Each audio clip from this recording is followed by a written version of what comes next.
यक्षिणी साधना के लिए आज हम यहाँ एक मंत्र बता रहे हैं और इसका नाम है महायक्षिणी।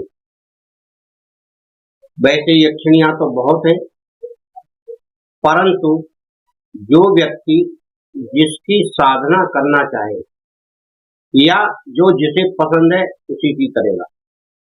यह बोलिए, आप चाहें तो कर सकते हैं, परंतु किसी के मार्गदर्शन में करें तो उत्तम साधना मानी जाती है और फिर गुरु की शक्ति भी साथ में रहती है। आप गुरु दीक्षा लेकर कार्य करें। हमारा हर वीडियो में सबसे यही कहना है। विशन धर्मा चैनल आपका स्वागत करता है और आपको सलाह भी सही देता है और आप उस सलाह को मानकर ही आगे क्रिया योग करें, चाहे कोई ऐसी कठिन साधना करें। यक्षिणी और अप्सराओं की साधना थोड़ी कठिन पड़ती हैं और उनके अनुभव भी होते हैं, तो साधक हो सकता है बीच में डर जाए। इसलिए जब साधक ध्यान लगाना सीख लेगा और निडर हो जाएगा, तब वह कोई ऐसी कठिन साधना करे। और भी कई देवों की साधनाएं कठिन होती हैं, क्योंकि किसी को आप वश में करना चाहते हैं तो वह इतनी आराम से वश में क्यों होगा।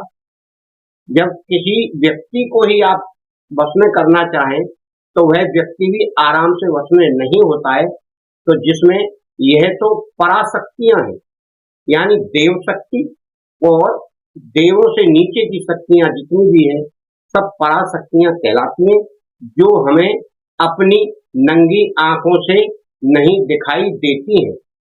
मित्रों, आपको यह हमेशा ध्यान रखना है कि किसी भी साधना को आप करेंगे तो जब तक निडर ना हो जाए तब तक ना करें। हाँ, आपको साधना करना है तो साधारण देवों की, जो हमारे इष्ट हैं, जो हमारे पूजनीय हैं, जिन्हें हम रोज पूजते हैं, उन्हीं का आप ध्यान करें, उन्हीं का जाप करें और उन्हीं का पूजन करें, तब आपको उनका लाभ मिलेगा। उसके लिए भी आपको गुरु की आवश्यकता है। वह गुरु आपको सच्चा मार्गदर्शन देगा, वह रास्ता, वह विधि बताएगा जिससे आप पूर्णता की ओर जा सके। अब आपको हम यहाँ महायक्षिणी की साधना विधि, मंत्र और जाप सब इस वीडियो में बताने जा रहे हैं। आप उसे सावधान होकर सुने।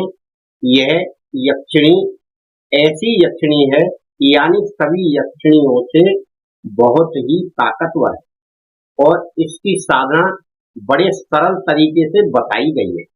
आप सुने और समझें। यक्षिणी की साधना करने से पहले सोमवार या रविवार को आपको 3 दिन का व्रत करना है और व्रत करके आपको रोजाना उसकी धूप, दीप, नैवेद्य और जो आपके पास सामग्री है उत्तम, उससे आप पूजा करेंगे। और उससे पहले आपको एक सुंदर स्त्री का फोटो, चित्र, मूर्ति आप लगा लें। उसे माने कि यह महायक्षिणी है, उसी को मानकर आपको यह पूजा करनी है कि यह महायक्षिणी है। जब 3 दिन का आपका व्रत पूरा हो जाएगा, तब आपको उसकी साधना करना है।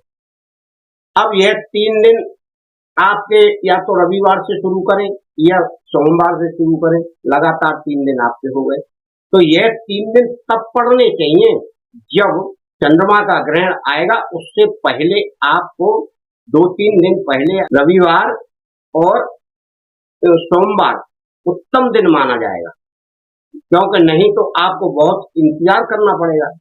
अगर आपने 3 दिन का व्रत पहले रख लिया और चंद्र ग्रहण पड़ रहा है, मान लीजिए 2 महीने 3 महीने बाद, यानी चंद्र ग्रहण के आसपास आपको सोमवार रविवार को यह शुरू करें। 3 दिन हो जाएं, 1-2 दिन का बीच में गैप हो जाए, उससे कोई मतलब नहीं है।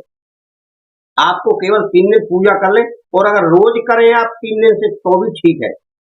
फिर आएगा चंद्र ग्रहण, फिर आपको चंद्र ग्रहण में इसके मंत्र की एक माला रोजाना आपको जाप करना है। और वह जाप कब तक करना है? आपको जाप करना है जब तक चंद्रमा मकर राशि में ना पहुंचे। यह आपको किसी विद्वान पंडित से जानकारी से करके ही आपको समाप्त करना है। फिर उसके बाद आपको हवन भी कम से कम एक माला का करना होगा। और वही फोटो जिसमें आप व्रत रखेंगे, पूजा करेंगे, वही फोटो मूर्ति आपको अपने सामने रखना है। दीपक जलाएंगे, अगरबत्ती जलाएंगे, पुष्प चढ़ाएंगे। उसी प्रकार से आप सुंदर एक तरह से आसन बिछाकर उनका सम्मान करते हुए आप साक्षात देवी मानकर आप उसे साधना के समक्ष रखें और फिर आप रोजाना उसकी पूजा करें और जाप करें, एक माला कम से कम। इस तरह जब चंद्रमा मकर राशि में पहुंच जाएगा तब आपको पूर्ण माना जाएगा कि आपने पूर्ण साधना की है। उसके बाद आप हवन कर लेंगे।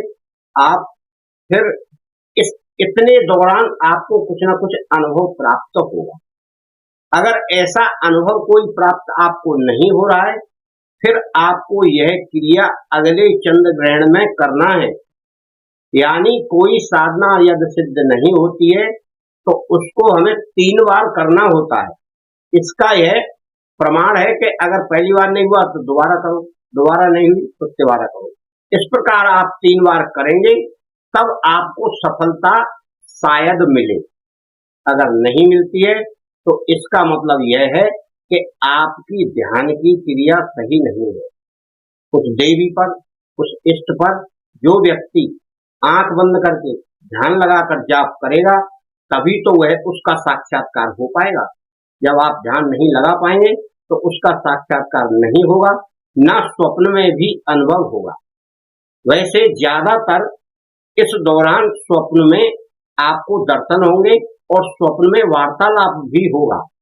किसी भी देव हो या यक्षिणी हो या अप्सरा हो, पहले स्वप्न में ही कुछ परिचित बातें होती हैं और आगे हो सकता है आपका साधना का कार्य ऐसा है जो कठिन है और आप उस कठिनाई को झेलते हुए कर रहे हैं, तो आपको स्पष्ट स्पर्श भी होगा और हो सकता है स्पष्ट कुछ संकेत भी मिले। कोई वस्तु गिरा दे या आपको अलग से कोई अलग प्रकार की सुगंधी आ जाए जो आपके आसपास ना हो, यह संकेत माने जाते हैं हमारी साधना सिद्ध होने के। आप चाहें तो कर सकते हैं। इसके लिए अगर आप कुछ भी पूछेंगे तो हम कमेंट में पूछिए, हम उसका उत्तर दे देंगे।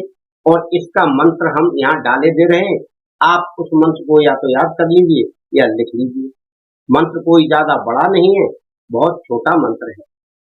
मेरे प्यारे मित्रों, आप साधना करने से पहले बिल्कुल सावधान होकर, निडर होकर कोई भी साधना करेंगे तो आपकी साधना अवश्य पूर्ण होगी। जय गुरुदेव। गुरुदेव हमारी आपकी सहायता करें और हमारी तरफ से भी आपको शुभकामनाएं कि आप कोई शुभ कार्य करें, अच्छे कार्य के लिए कोई साधना करें तो आपकी सफल होगी।